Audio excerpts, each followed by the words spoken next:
కావాలి.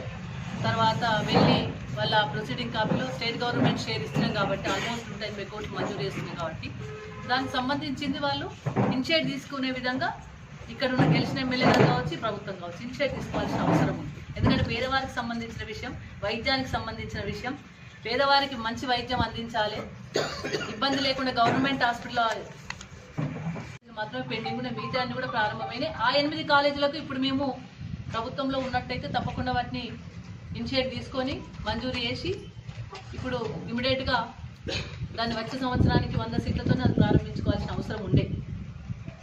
మరి ఇక్కడ మేము ప్రజల తీర్పును శిరసా వహిస్తూనే రేపు మెదక్లో అభివృద్ధి కావాల్సినంత జరగాల్సిన అవసరం ఉంది. మెడికల్ కాలేజ్ ఎక్కడాన్ని ప్రశ్నించే అధికారం కూడా మాకుంది. డెఫినెట్గా మెడికల్ కాలేజీని వచ్చే సంవత్సరం 2024 జూన్లో ప్రారంభించే విధంగా ఇనిషియేట్ తీసుకోవాలి. ఎందుకంటే ప్రజలు గెలిపించింది